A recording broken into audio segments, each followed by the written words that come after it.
right, what's up, good people? It's your boy Thick Nick Fury here from Beards of War. The fellas and I have something really special we want to share with you guys. We are currently going to see Nobody 2. This one was a near one that's near and dear to our hearts, starring Bob Odenkirk, Connie Nielsen, Christopher Lloyd, RZA. This was the first review we did, Beards of War, and we love the movie so much. We're excited to see the second one come out. We want you guys to enjoy it. So in order to do that, we want you guys to kind of go through the review with us of the first Nobody. See what you think about it. If you haven't seen the movie, please go see it and then see the second one with us. Let us know what you guys think. Hope to see you guys soon. I'm gonna you up.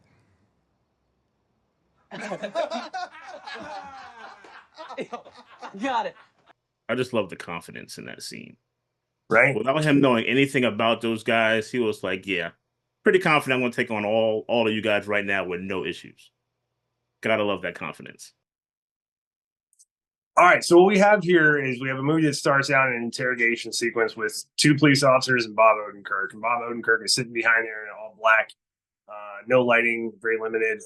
And basically what he ends up starting to do is he sits there and lights a cigarette, opens a can of cat food, which is all kinds of strange if you've ever been in an interrogation booth. That's not exactly, standard procedure or standard behavior from an individual that's currently shacked into a desk. Anyways, what ends up happening is this is a sequence that introduces us to our main character, and you're wondering what the hell just happened because he's obviously beaten and bloody and obviously has gone through something very significant, but seems to have this cat that's been unscathed in the entire process. It's got a great overture from Nina Simone, who did the song "Don't Let Me Be Misunderstood," a great classic song from the 60s and 70s, the soul era. And it just sets the tone perfectly for what is about to come in this very tight, short action movie. It runs about 96 minutes, nothing significant, but in that 96 minutes, man, you are taken on an absolute powerhouse of an action film. Bob obviously had a rough day. He's cuffed, yet still has his cigarettes. But hey, we're going to overlook that because this movie is just too badass to scrutinize to that level. What we don't have here is ballistic suits from John Wick, but obviously this 50-something-year-old has gone through hell and back, and the cops did an absolutely atrocious time of actually patting him down and searching him because I don't know any police officer that would allow a can opener, a cat, cigarettes, and a lighter to be on someone's possession who's currently in police custody is obviously under arrest because he's got cuffs on him. So shit's about to get weird, man. Like who has a cat just crawl out of their jacket? And like the audience, these two mooks are going to have the exact same expression as the rest of us and be like, what the hell are we watching? Because it is all kinds of weird. And you just cut to the title sequence and it's off to the races we go. Yeah, man, I think that intro kind of it sucks you right in because you want to know how did we get here, right? The guy's beaten up and bloody. This cat comes out unscathed, a can of tuna fish. Dude's still wearing a wedding band. Who could even wear those on deployment? So like he's been through something. And I just couldn't wait to see how we ended up at that point. But that was a good intro for that. Yeah, I'd have to agree. Obviously, I found it interesting. But the thing that drew my attention to it the most, oddly enough, was I was trying to figure out what painting is that? Why is this guy carrying a painting? Yeah, of course, it was over the top. He's got, a cat. He's got tuna fish. He's got a can opener, beat half to death. And the other two on the cops on the other side of the table are trying to figure out what exactly do we have in front of us. But yeah, I spent a lot of time trying to figure out like what's the meaning of that paint? Is it like valuable? Is it a family heirloom, or was this just something to have in there? But regardless, the scene was, I thought opening was awesome. Yeah, and I will add one other thing. Like, although that was an awesome scene, as was mentioned by Grant, the movie's just fantastic. All in all. And what we'd like to do now, though, is we'd like to roll into the next clip and kind of talk about some stuff on that one. Yeah, now, of course, this is one of I would say, the most famous parts of the movie. Incredible, great action, great fight scene, a lot of remnant, things from John Wick, as you'll start to see. He starts to come into his own in this. But in particular, I like to draw your guys' attention to some of the stuff that, yeah, that sucked. But some of the stuff that goes on throughout this, because there's a lot to unpack here. Um, Firstly, there's a part where he gets a knife. Yeah, and I think we're getting close to that now. But he'll get the knife um, eventually from one of these cats. But you'll see the young guy come up behind him. I think it's coming up here shortly with a knife and a more traditional grip. And then what he's going to do is he's going to end up stabbing. So he stabbed him in his side. He was holding that in a more traditional grip, and he made like a slashing movement from kind of the right to the low left, and he ended up stabbing him in the side, but the blade was down at that point. So just trying to figure out how he was able to stab him in his side from behind with a more traditional blade grip, right, with the blade down, and he gets him in the side from the back. Very, very odd how that happened, but as you can see, there's a lot going on and a ton to unpack it. We could probably do an entire, half an hour episode just talking about that fight scene alone and breaking down each piece. But I thought it was interesting. All in all, the fight scene was just fantastic. I thought I was looking at John Wick, just another actor playing him. What are you guys' thoughts? Well, I like the setup for that scene. I'm a more proud. I'm from the city, so I'm like, where is this bus in the middle of the night where no one's on the street? I'm like the dark side of the moon, man. This bus driver, this poor lady trying to go to work from work. I don't know where this young girl's going. These guys literally crashed their Humvee right beside the bus. Yeah, let 5 drunk guys on the bus, and this should work out well for everyone. So just the fact that he knew he had the confidence before that scene, like, oh yeah, this is gonna be too easy.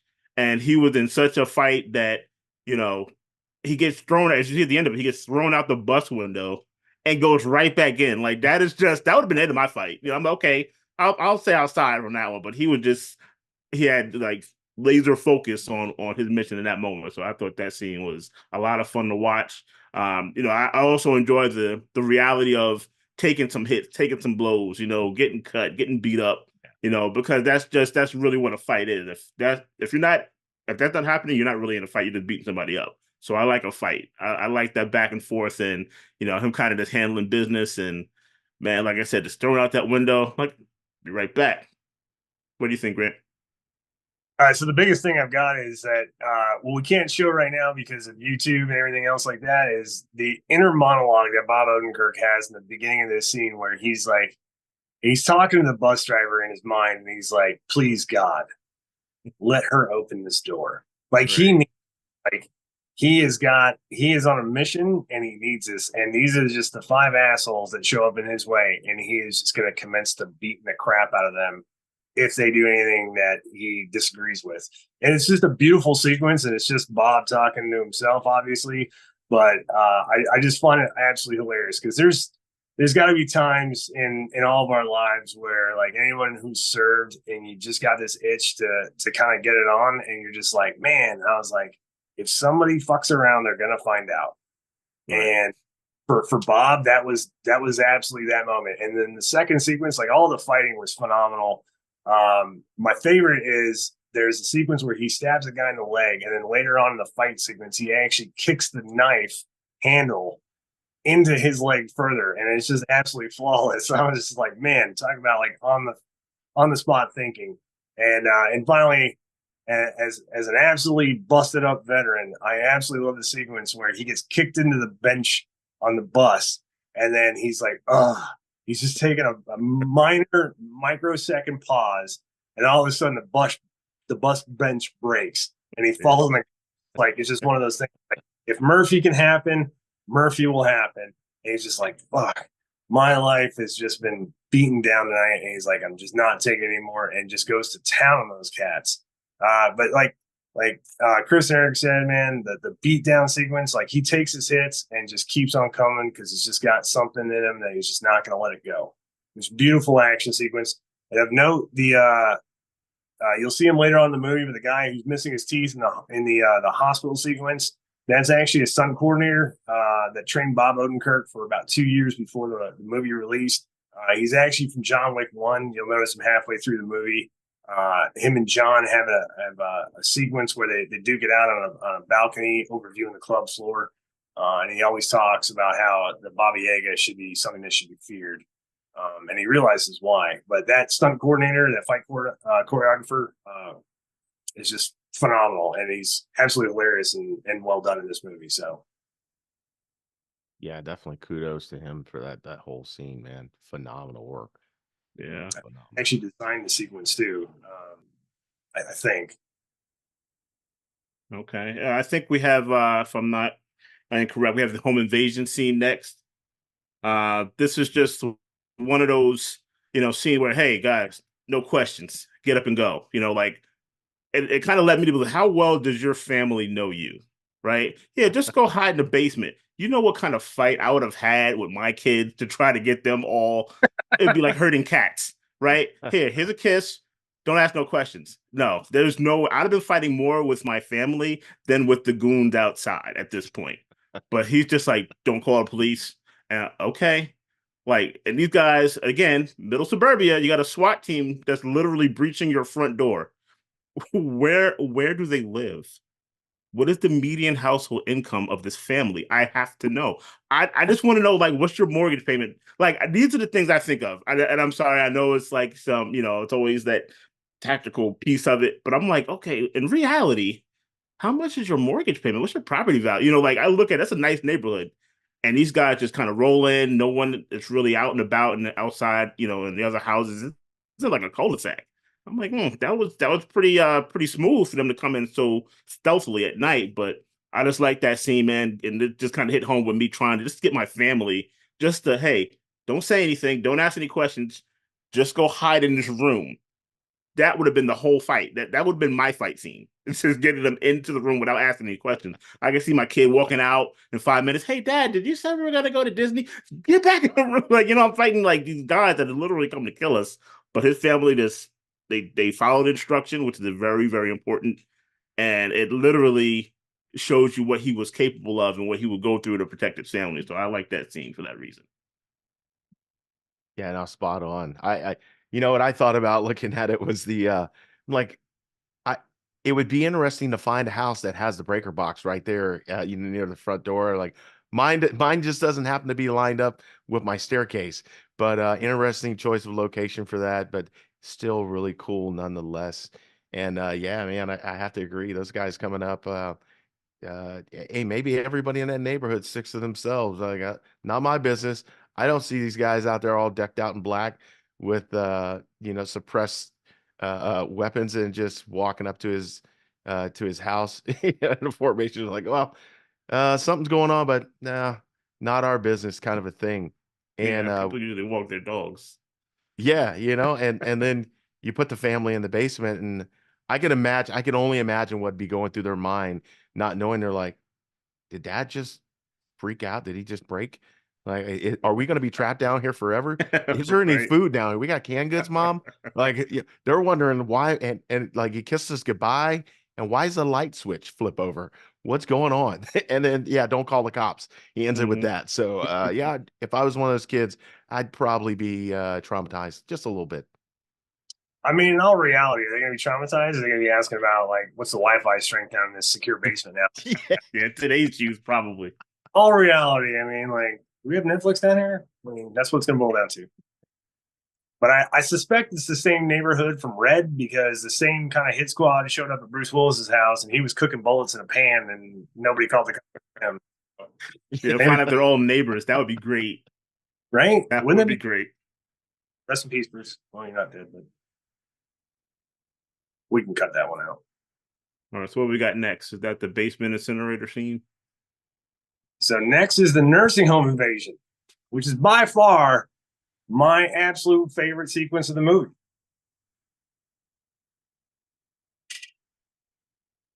All right, so if anyone is younger than us, and there's plenty of them, you'll notice that's Christopher Lloyd, and he was in a movie called Back to the Future way back in the day.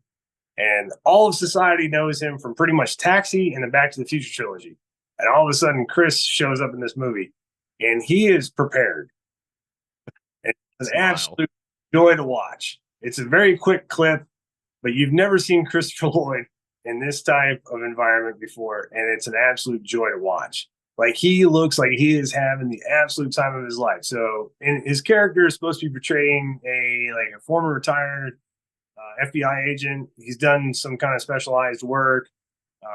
I suspect that Bob Odenkirk's character has gotten recruited into the same kind of organization that he was probably part of, because there's some nuances between the two characters that you'll see in the film where they have a quiet respect for one another, and he just basically assesses that he's got to go out and do some work, and his dad acknowledges it. In this sequence, you got two scumbags from the Russian mob. They're looking to even the score from Bob Odenkirk's character, taking out the home invasion crew. So they're going after his dad, and his dad is always prepared.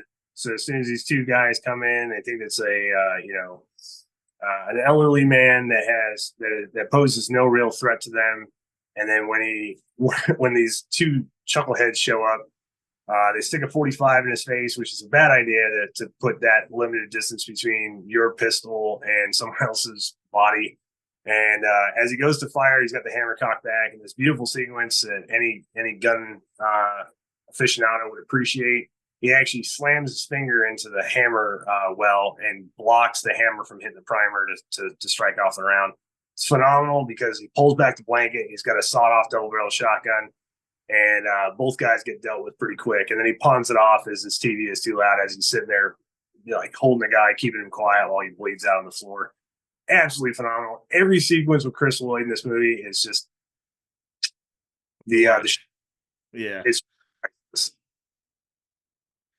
Yeah, and I mean, got to give a real shout out to the ever-present one inept orderly who's always asleep or not paying attention. You know, you let two armed men into a nursing home in an assassination attempt and is awakened by a shotgun blast coming from one of the rooms. And you can't tell the difference between that and a television show. Like that, you need those people in these movies, right? You can't just have one guy that's like always on point, always there, standing ready, you know, to guarding these old people in the nursing home. No, he got to be asleep.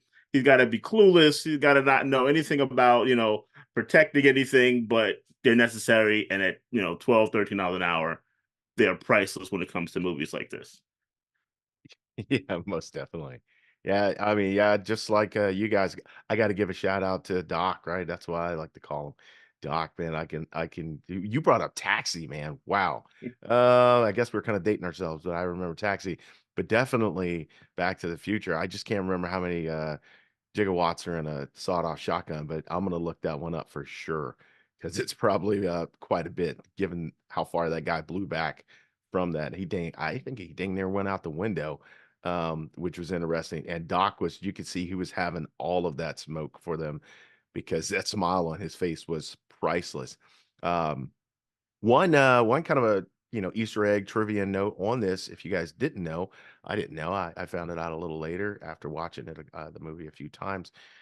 But Doc, as a part of them filming for this movie, he actually, instead of a prop gun, with regards to weight and everything, he actually wanted to be able to carry in, I would imagine, that same scene, but in later scenes when he's using shotguns and some other stuff, he wanted to carry actually weighted properly guns. Now, I believe that he was using, with regards to the weapon system itself, he was using a real shotgun, not real rounds, but he wanted to carry the real weight.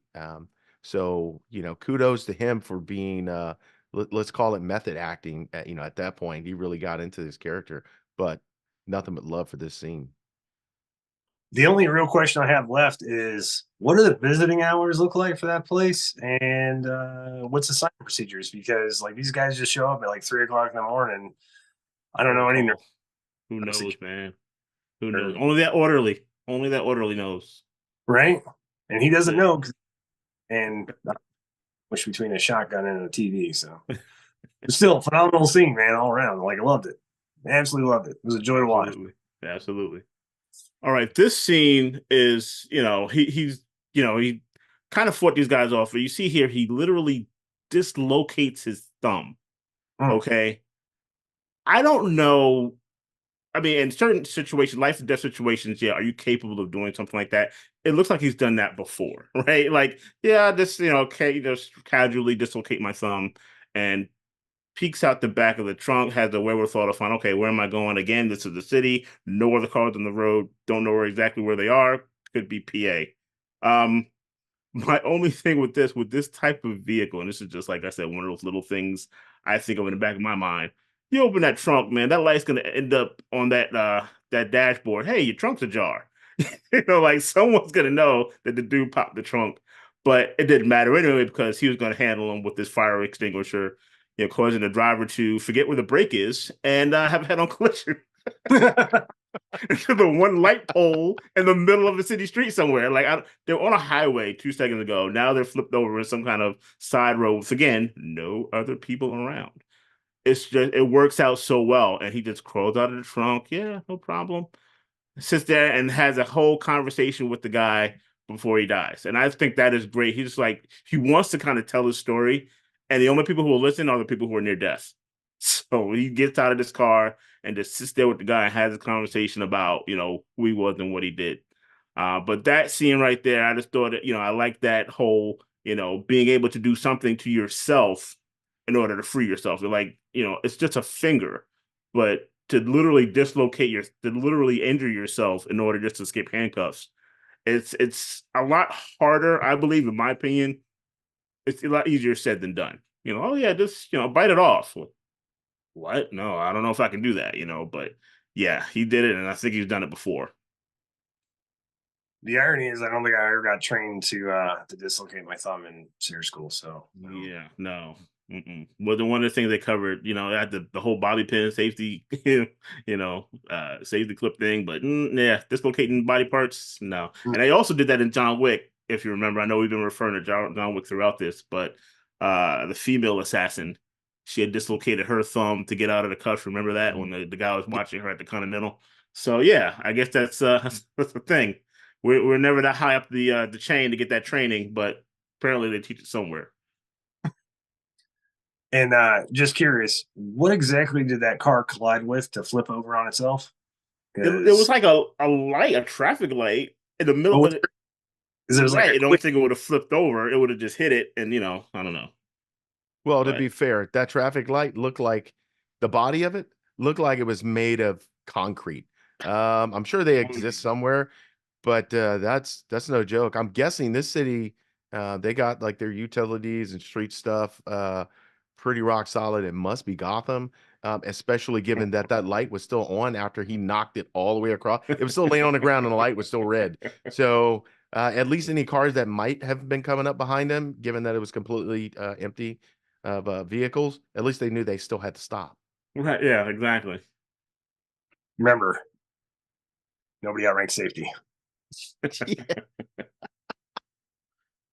everybody's responsibility, That's right. even if you cause the problem. And I would say also I think that was a BMW, not sure what series they were driving, but uh, I'm I'm fairly aware that most cars nowadays they got fire extinguishers in them, to include BMWs.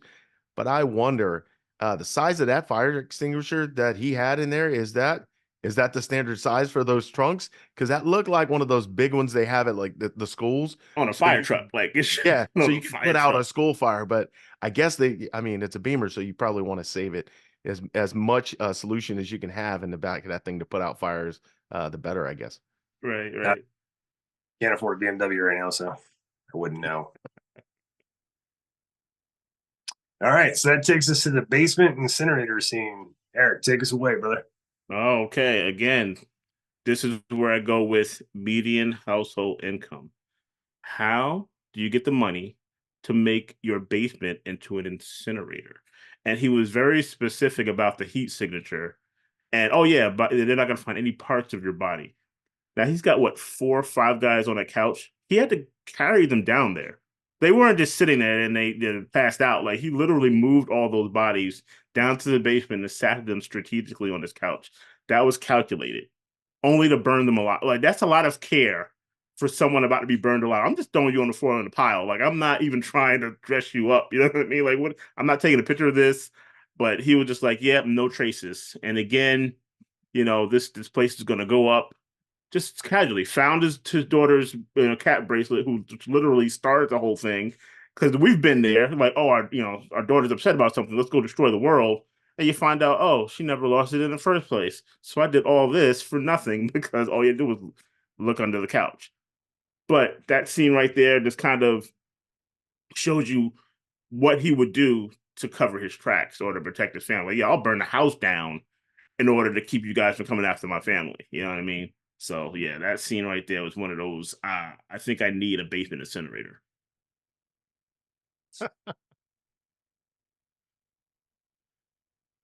The aspect that I loved about it though was he's actually having a conversation with all the dead guys at the same time. It's Right? like Because talking they're the about his only ones who listen.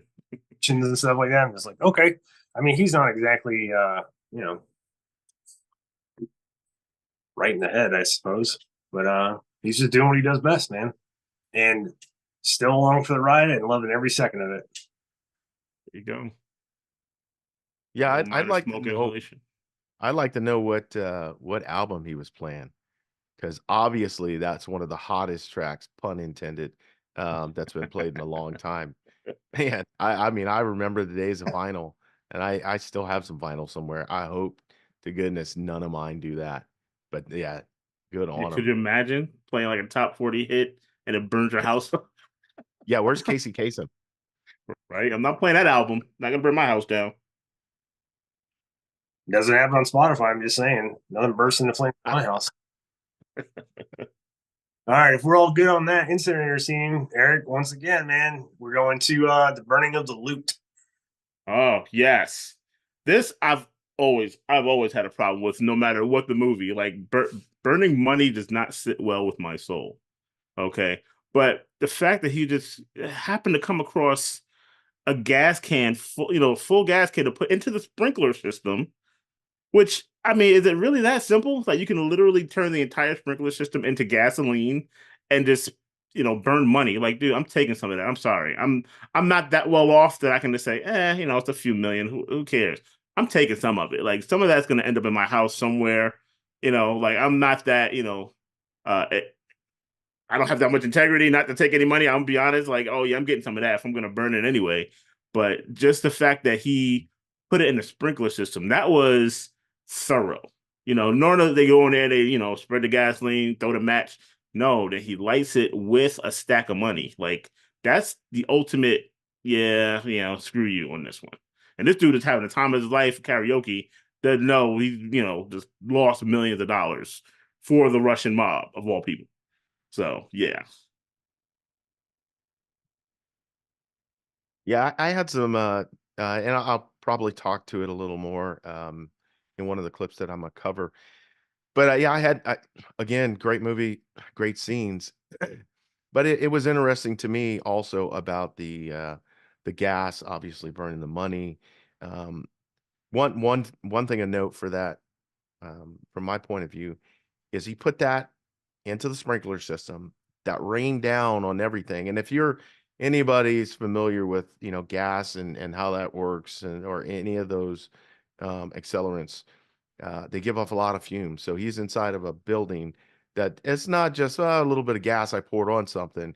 It came through the sprinkler system, so there's a lot of fumes in the air, and he cooks that off, and you'll see later. But he's fairly close to that. Why there was no blowback, why there was no explosion that put him in the position to join his enemies there is amazing. But again, that might be a testament to the John Wick style of the movie. Shout outs to Keanu Reeves. But yeah, a lot of gas and not very much explosion, but a lot of burning for sure. yeah, movie magic. I guess the only question I have is, was he standing inside the building when he lit the stack of money on fire to throw it as the or was he in the one place in the building that actually didn't have sprinkler systems that would have caught him on fire, that would have caught saturated him and get Doused him, right? Yeah, good Yeah, question. I think once I think we'll I think we'll see in one of my clips. We kind of talked to that a little. I wanted to reserve until we got to it, but yeah. Or moreover, what starts this sprinkler system? Don't you have to have the fire first? Or can not you just turn on the sprinkler system? They might have actually, if he had pulled a fire alarm system, it would have activated the water in theory, potentially. But like the other question to ask is like, at what point is gasoline still flammable if it's diluted by water, right? So you got this giant water system that's responsible for the sprinklers. You know, how much part of the like the based on the amount of gas that he poured in, like now you have a water gas mixture. I know we're Right. gonna that's the kind of nerdery shit that we do. So um but all in all, like I am prepared to hold back reality for the sake of this movie For because the it's just entertainment, right? Yeah, absolutely. Movie magic. Yeah, That'll be the caveat. Movie magic. That's all you can say. and then we're yeah, gonna agreed. right from that into one of actually I think one of if the lack of a better term and to be slightly crude, the ballsiest scene in the movie. And so this leads into the direct follow up sequence from him burning the money from the Russian mob into him actually coming face to face with the main villain of the movie. Uh, and it's just this magical sequence of this this Eastern European actor who's portraying the Russian scumbag, the head of the mob, who's tasked with housing all this money, and all of a sudden he's doing this karaoke shtick at his own club, and he realizes in the audience he's looking at the guy who's been the root of all of his problems. And it's just phenomenal because he gets surrounded, and bad guy versus good guy. It's like an epic standoff. But the beautiful sequence takes a turn because Bob is ready for the fight with multiple guns stuck in his head. He pulls back a napkin and he's basically finger teasing this Claymore mine. Now, my I love the sequence. I love the audacity of him rocking a fucking Claymore in order to get his point across and as a form of his own exit strategy. But in all reality, those Claymores have like prongs that you put into the ground and that stabilizes them, right? So if he was to actually pull that igniter or that whatever the trigger system of the Claymore versus the clacker, he's got obviously a pin similar to a grenade. To ignite that thing, he'd have to actually hold the mine to pull that pin to ignite it. And it doesn't really look like there's anything stabilizing that Claymore, so it's just he's gonna pull it, and then the Claymore is gonna come with him because he's not gonna be able to pull the actual pin out. Right. And I don't care because I think it's fantastic. It is just an absolute ballsy, insane maneuver to pull, and I was in, man. Like I didn't care about reality. I was all in. I thought it was phenomenal. And just the conversation they have, these two guys are obviously they've been in some life and death situations, and it's a nothing burger for them. They're just like they're two hardcore assholes. They're duking it out via their words right now, and Bob once again has got him where it matters, and he took away all his money, and it's just beautiful. And to caveat one last point from the previous clip, I honestly think that Bob or Hutch, his character, I don't think he took any of the money because I don't think he needed it, but B, more importantly, I think he sent a message that said, "All the money in the world doesn't matter to me. If you mess with my family, I'm going to burn your world down." And I love the symbolism of that, and and take it away, gentlemen. Yeah, no, I agree. I think that Claymore was a nice touch. Most movies will go the way of a grenade, a simple grenade pin. The fact that it was a Claymore, like I said, it does. Oh, he wants to do real damage. Okay, all right, yeah, I like that. I remember the blasting caps and Claymore. You had to do all that. It had some distance because you can't be that close to a Claymore when you set it off.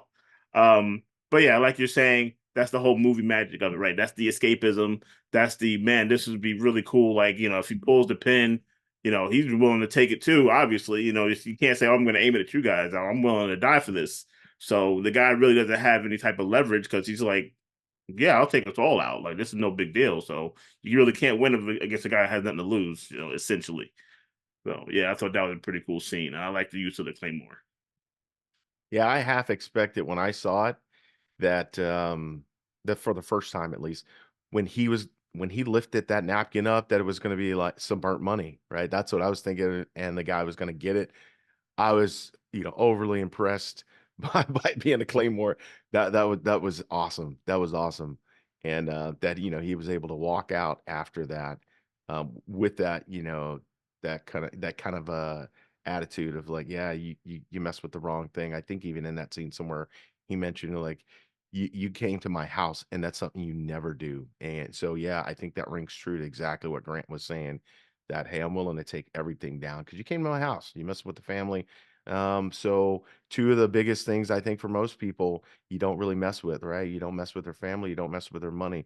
So since that, he decided to come to his house, he decided to take it to his money. So yeah, I like that. I definitely like that. All right, and that takes us into the creme de la creme, the car chase sequence, directly following the aftermath of the Claymore sequence. So Bob basically makes a run for it, gets to his car, and Chris, take us away. Yeah, so as you can, yeah, he's kind of hoping here. He's like, yeah, please, kind of like the bus scene where he was like, please, just let him come out, let him come out. He's like, yes. But I will say, kind of one of my first things, you know, yeah, there's nobody on the street around here, right? So you're like, what is going on? Nobody on the street anywhere in the city, nobody in the previous scenes, like that look he gave him.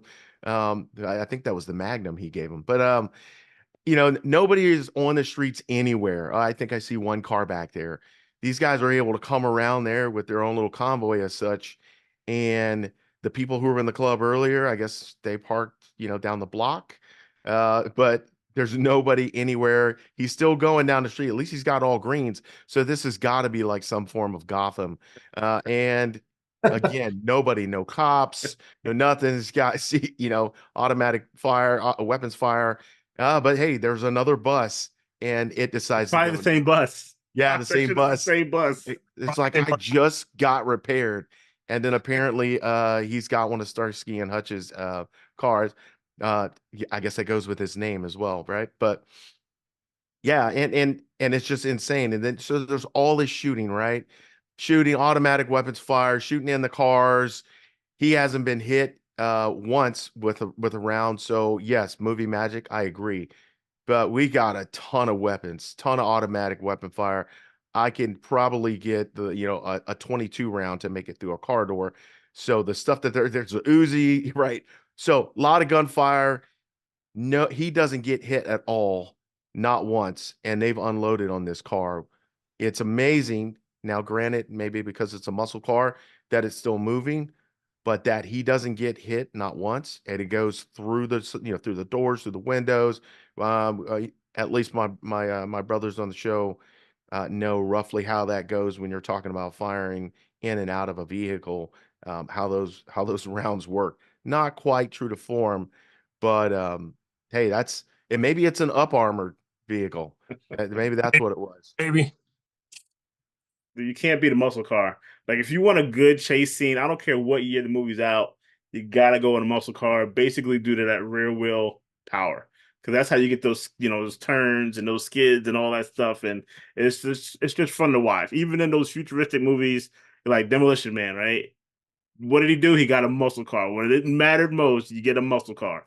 So if you want a good chase scene, you got to get to something with some old school power, man. And I just like that scene because it was just, yeah, I'm just gonna grab my neighbor's, my little jerk neighbor's car that's just sitting out here. He doesn't really care about it anyway. And I'm gonna have the time of my life in it. So he's literally just like, I'm throwing all caution to the wind. Like I'm going all out, bringing them here so they can get all the business because he done brought them to the nest. So they about to get all the work now. Like you could have just left it at the money, take the loss there, but no, you want to bring it to my job.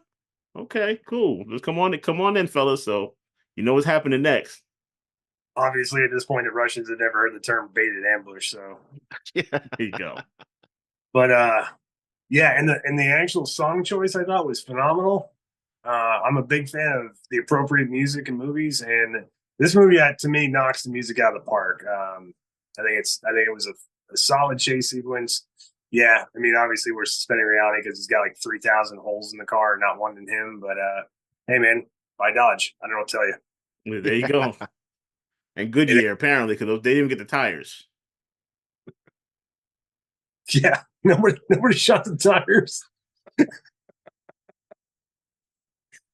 Crappiest henchman in the world. Yeah, right. Yeah, Goodyear. a great rear view mirror, man. I mean, you can drive. I did not learn that one, but That, that was genius. I could not do that in my hand laying down, with the car laid out flat, shooting and driving in reverse and do a almost J turn. Yeah. You can do it when no one else is on the road. So yeah, no, there's that. It's kind of like that fishing trip, right? Dude, I'm telling you, the fish was this big. Same thing. Like, dude, I'm telling you, I did it, man. I did it. I Mhm. shot and I keyed hold every round. And yeah, I did a complete J turn. It was Mhm. easy day. Great. Easy peasy. All right, gentlemen, I think that takes us to our last clip, and that's going to be the closing credits. So this serves as the final bookend, or the other bookend, however the term works, and just goes to show furthermore the mystery behind Bob's character.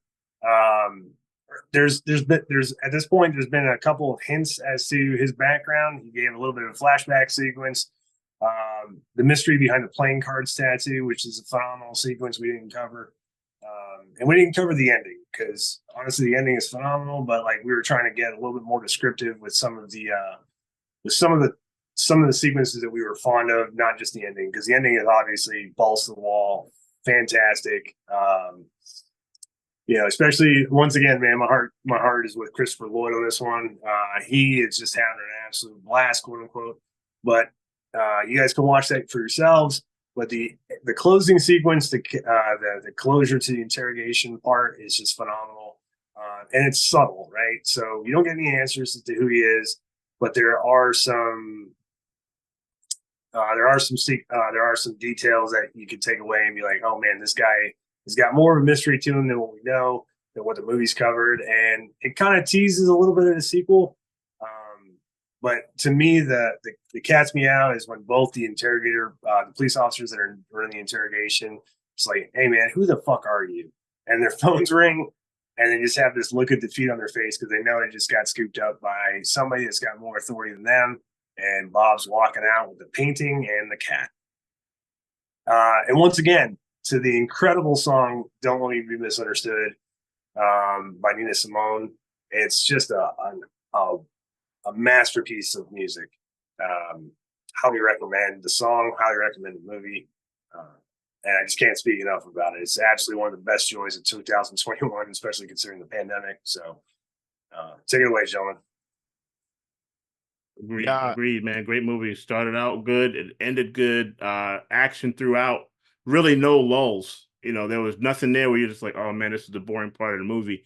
It was good action. Like I said, you go there for escapism, leave the realism at the door. That's the way you're gonna enjoy a movie like this. Just go in there and just enjoy yourself, man. Immerse yourself into something that you will hopefully never experience in your life, and you won't have a Russian mob after you and your family. So, we're gonna kind of live through Hutch in this moment. And just like you were saying, that final fight scene with Doc, as we call him, just going to town, man. He was having the time of his life, and it was just like, man, it was just good to watch. Good, fun, shoot 'em up movie, and I would definitely recommend it. Yeah, same here. As I started out with saying that, like, phenomenal movie, right? I can be a little critical at some points, just kind of talking about things. Maybe that's just my personality. Maybe it's my time in service that made me, like, well, not quite that way and this way. But all in all, even with the we'll call them cons, there's so many pros with this movie. It's a must see if you haven't seen it. I would put it at the top of my queue if I were you. It's just fantastic.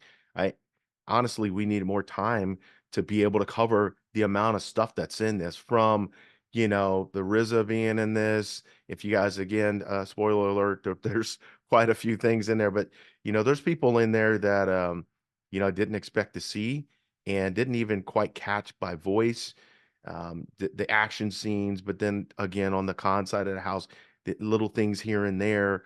But I think that all kind of brought it together, right?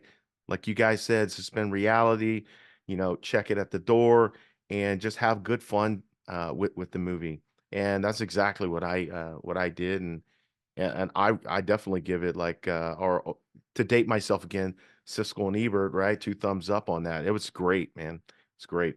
All right, guys, this brings us to the end of the video where, your standard YouTube isms kick in and like subscribe, click notifications, all that other crap. You guys know the deal. YouTube's been around for a long time. I'm not going to sit here and beg and plead you guys to subscribe to our channel, but like, I'm going to sit here and beg and plead you guys to subscribe to our channel. So All right, what's up, good people? It's your boy Thick Nick again. Hey, listen, you guys just saw our review of Nobody Won. We hope you guys enjoyed it enough to go see Nobody 2 with us, and let us know what you guys thought. We're excited. Myself, Fat Broken Rambo, Scorched Earth, and Hey Hey Captain Jack behind the scenes. So looking forward to see what you guys thought of it.